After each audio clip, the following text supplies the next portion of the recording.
हरिओम दोस्तों, मैं योग गुरु डॉक्टर अमित अग्रवाल अपने यूट्यूब चैनल में आप सभी दर्शकों का स्वागत करता हूं। जैसा कि हम लोग जानते हैं कि आज रीढ़ की हड्डी की समस्या, रीढ़ की समस्याएं बिल्कुल आम हो चुकी हैं। इसके लिए आज मैं खास आपको 3 महत्वपूर्ण आसन बताने वाला हूं। ये 3 महत्वपूर्ण आसन रीढ़ के रोगों से ग्रसित व्यक्ति के लिए भी हैं और रीढ़ के रोगों से बचना चाहते हैं उनके लिए भी हैं।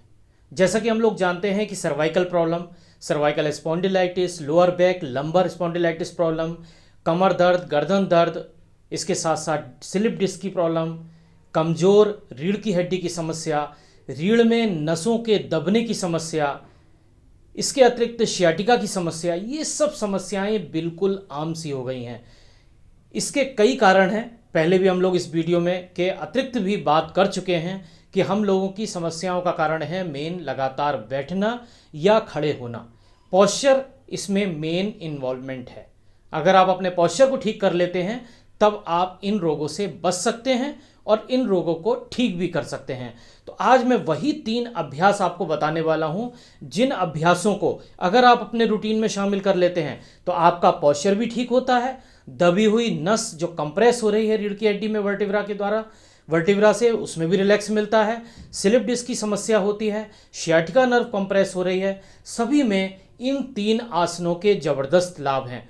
और जिन लोगों को ये समस्याएं नहीं भी हैं, अगर वो इन 3 आसनों को अपनी दिनचर्या में शामिल करते हैं तो वो अपनी रीढ़ की हड्डी को फ्लेक्सिबल भी बना सकते हैं, अपनी रीढ़ की हड्डी को लचीला बना सकते हैं। इसके साथ साथ बहुत से रोगों से जो इन फ्यूचर उनके पोस्चर से होने वाले हैं उनसे भी बच सकते हैं, क्योंकि ये 3 आसन आपके पोस्चर्स को इम्प्रूव करते हैं। तो आइए वो 3 आसन कौन से हैं उसको हम सही तरीके से सीखते हैं, क्योंकि ये सबसे ज़्यादा महत्वपूर्ण है। आसन तो कई बार हम करते हैं लेकिन उसके सही तरीके की जानकारी हमें नहीं होती या नहीं मिलती।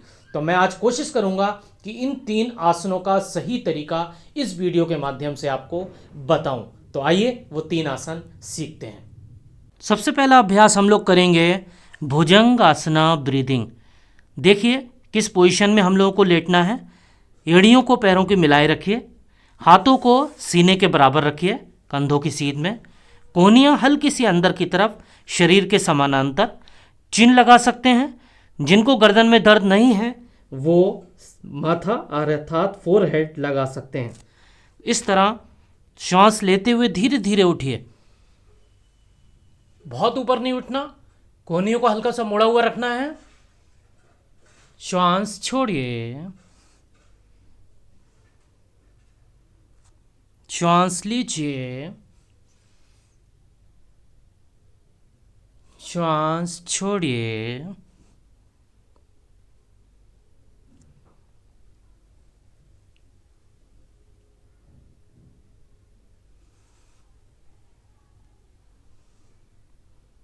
इसी तरह दोहराएंगे 5 से 7 बार।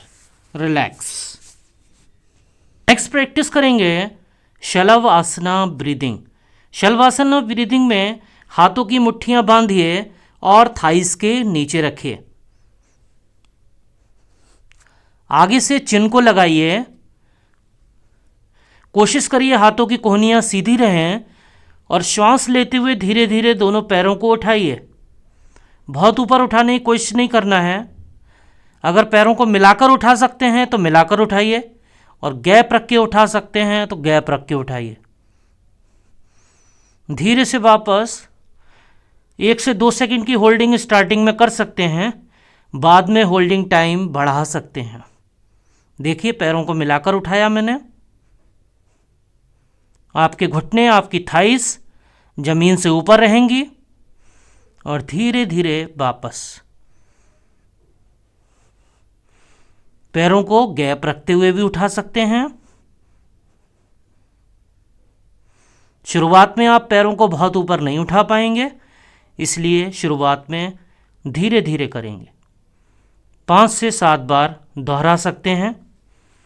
रिलैक्स। नेक्स्ट प्रैक्टिस करेंगे नौका आसन, बोट पोज। इसी तरह पेट के बल। इसमें आगे से आपको गर्दन और धड़ उठाना है और पीछे से पैरों को उठाना है। हाथों को इसी तरह बराबर में रखिए। पैरों को मिलाकर उठा सकते हैं और पैरों में गैप करके भी उठा सकते हैं।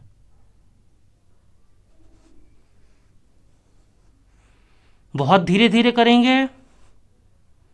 गर्दन में अगर दर्द है तो गर्दन को बड़ा रिलैक्स के साथ उठाइए, पैरों को मिलाकर या पैरों में अंतर रखकर।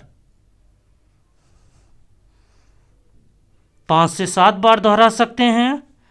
रिलैक्स। तो ये आपने 3 आसन देखे।